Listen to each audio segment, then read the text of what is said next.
Denver hit 102 degrees today. It is the fifth time the city has reached triple digits this year, second day in a row. And of course, this time it came with the wildfire smoke as well. A cold front this evening has helped to cool things down. Fort Collins dropped 13 degrees in 10 minutes. But that cold front also brought strong winds, halting traffic at DIA. The winds prompted a ground stop, messing up a lot of travel plans. It was lifted just about 30 minutes ago. Thanks for joining us tonight. I'm Kim Christensen. I'm Kyle Clark. Tomorrow could be our coolest day in over a month. Of course, these things are relative, right? Meteorologist Kathy Sabin is in to explain the relative cool down. Hey, I'm just happy to bring good news for a change, right? The smoke and haze descending over the city, not going anywhere, but the temperature trending in the right direction. After that record high of 102 degrees today, we are staying in the 70s tomorrow, which is where we are right now. Denver at 79 degrees. There's a front moving from north to south, so it's still warm over southern Colorado. The front hasn't made it all the way there. The wind's so gusty along that frontal boundary this evening. Ground stop in DIA causing flights to be diverted all over the place tonight.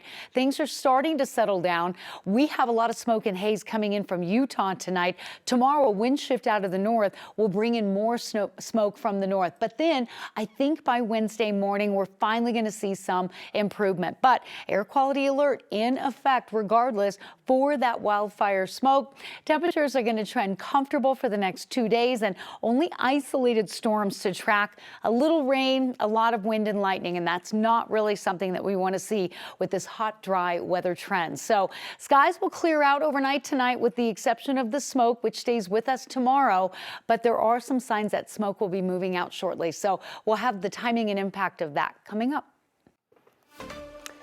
We're following breaking news in Washington state. Deputies in the Spokane area have arrested a man in connection with a devastating wildfire that's destroyed at least 640 buildings. The Spokane County Sheriff says police noticed suspicious behavior by 37-year-old Aaron Farinacci shortly after the Old Trails fire started on Saturday. And tonight, deputies arrested him on suspicion of first-degree arson. The fire he's accused of starting is one of 3 burning near Spokane that have placed more than 60,000 people under evacuation orders. Deputies say they arrested the man about 4 miles from where the fire started. They say he has a felony conviction for manslaughter in Arizona for a shooting that killed his father. Our sister station in Seattle says he has no documented criminal history of arson. Today is that first step in what they've been hoping for, which is accountability, which is in our society, when you kill someone, and especially when you commit it without justification, you should be held criminally liable. An Aurora police officer is now facing murder and manslaughter charges in the shooting death of a 37-year-old man nearly 1 year ago. Today, we learned a grand jury has indicted Officer Matthew Neely for the killing of Rajon Belt Stubblefield. The Aurora Police Department is currently under a consent decree meant to improve its policies and its responses after use of force incidents like the one that claimed Belt Stubblefield's life. 9 News reporter Rachel Krause sat down with the man monitoring the decree's progression on how it's shaping the department's response. After nearly a year of waiting to see how the wheels of justice would turn, Today was a long time coming. the grand jury's indictment of Officer Matthew Neely and her husband, Rajon Belt Stubblefield's death, is a relief for Tondra Blankson. And I just burst into tears. All I could do was just cry. It's not the first time a person's death at the hands of an Aurora police officer has sparked outrage, but an officer being criminally charged is more unusual. It's really sad that like any amount of accountability, any teeny tiny bit that we can get, it's just like, hallelujah. And for years, there's been renewed attention on how Aurora polices the community following Elijah McClain's death at the hands of APD officers and Aurora Fire Rescue paramedics in 2019. An investigation by the Attorney General led to a consent decree for the city and APD in 2022 to improve how Aurora officers use force and interact with people of color. Most notably, use of force, biased policing, that is, they needed to eliminate any bias that was present in their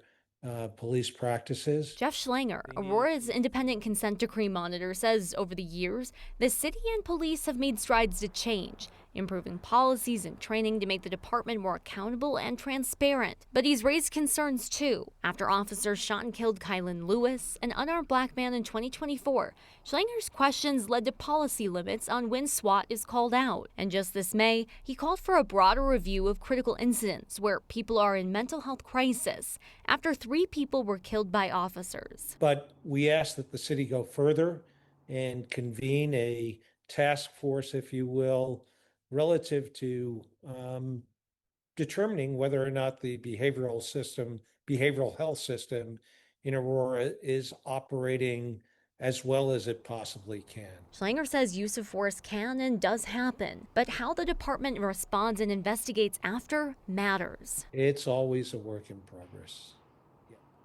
The consent decree is supposed to end in February of next year. Schlanger says the city and the police aren't ready for that. They won't have met all the mandates of the consent decree. So they'll have to continue until those are met and show that they can remain in compliance after. Now, what that looks like after the 5-year mark will be a decision between him, the city, and the AG. Rachel Grouse, 9 News.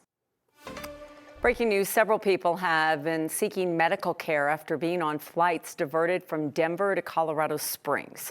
Here's a live look at DIA right now. Airport officials in the Springs say a total of 29 planes were rerouted there because of the weather, the wind we've been talking about here in Denver. They say multiple flights experienced significant turbulence. As of 8:45 tonight, 5 passengers had received medical attention. 1 was taken to the hospital. The criminal case against a man accused of setting off an explosion inside a motel room during a standoff in Longmont will move forward. It's been held up almost 6 years because of questions about competency and other legal issues. The Boulder County DA's office says Leon Gladwell pleaded guilty on Friday to arson. Case dates back to September 2020 when Gladwell had recently been released on parole after serving time for murder. Prosecutors say a therapist reached out to police with a warning that he wanted to hurt himself and others.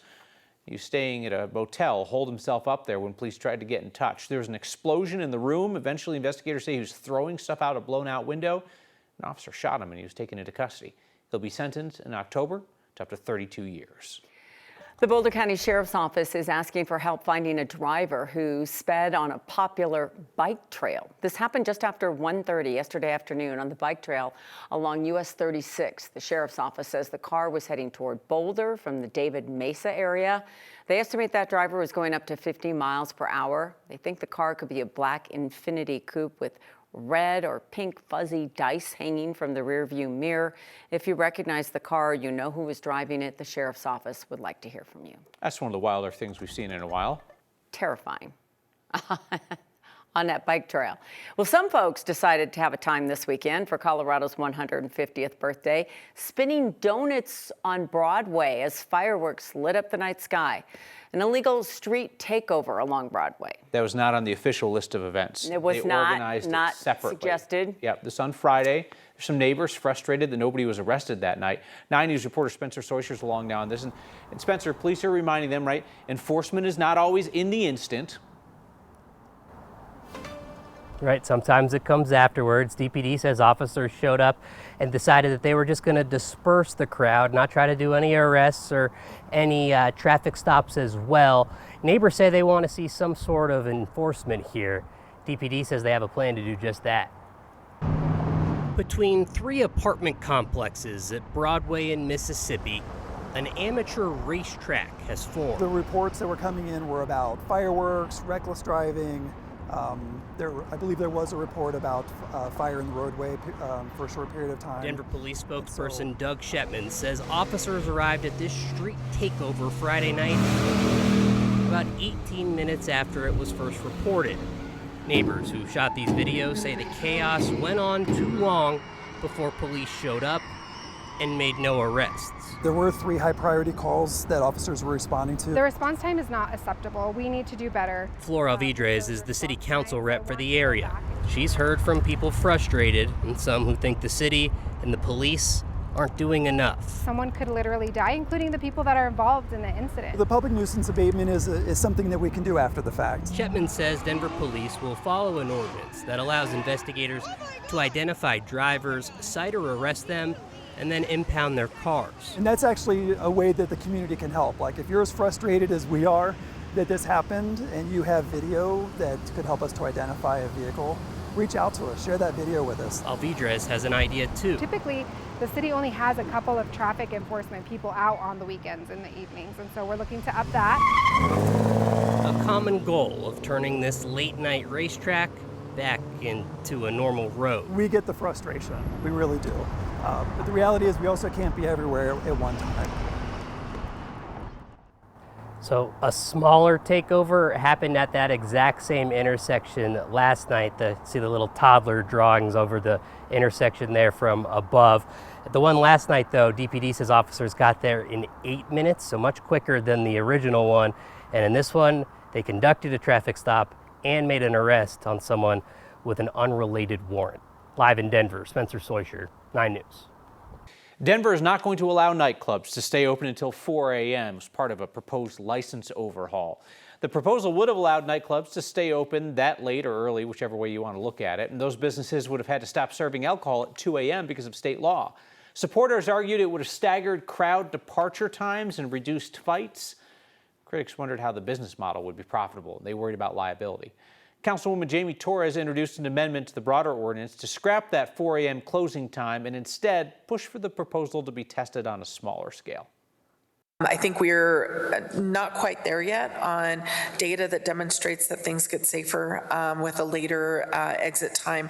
I think what I would be interested in is if we can somehow step our way into this, particularly with a pilot, geographic locations, like where is this actually being desired, by which sectors, and let's start a little bit more narrowly. The ordinance that City Council approved established 3 new licenses. 2 of them will require extra safety measures like surveillance in certain areas, weapon bans, and the adoption of security plans. It doesn't look like the months-long lockout at Cargill's beef processing plant in Fort Morgan is over yet. Today, the union, representing roughly 1,700 workers there, voted down the latest contract offer. Cargill announced last week that there was a deal, but wouldn't provide any details about what was in it. It came more than 2 months after that company barred employees from entering the plant after the union voted down an earlier offer. At the time, the company said it was necessary because of the potential for a work stoppage. In a statement tonight, the union said, "Our members have spoken. They're demanding more, and we expect to get back to the bargaining table as soon as possible." We reached out to Cargill for their side of things. We're still waiting to hear back. Victor Marks, the Republican nominee for governor, now faces a campaign finance complaint for pushing supporters to funnel unlimited funds to him through an online merchandise store. His campaign won't say where the money's going or how it's legal under Colorado's campaign finance limits. Last week, we told you how Marks, after he got in trouble for breaking Colorado campaign finance law by accepting donations over the legal limit, was telling supporters that they could make unlimited purchases on a new campaign store online to support him. There, people can buy merch packages for as much as $1,300. That one includes a personal meeting with Marks. Several campaign finance attorneys from the political left to the right told us this setup raises obvious questions. The Marks campaign would not answer questions, but after our report aired, they announced they'd extend a 20% off sale on the site through Tuesday and promoted it with paid social media posts. A former state Republican Party official who opposes Marks filed an official campaign finance complaint with the state today. We'll track that in the coming weeks. Marks has faced criticism from fellow Republicans who have said that the ministry leader is a con man, a grifter, and a fraud.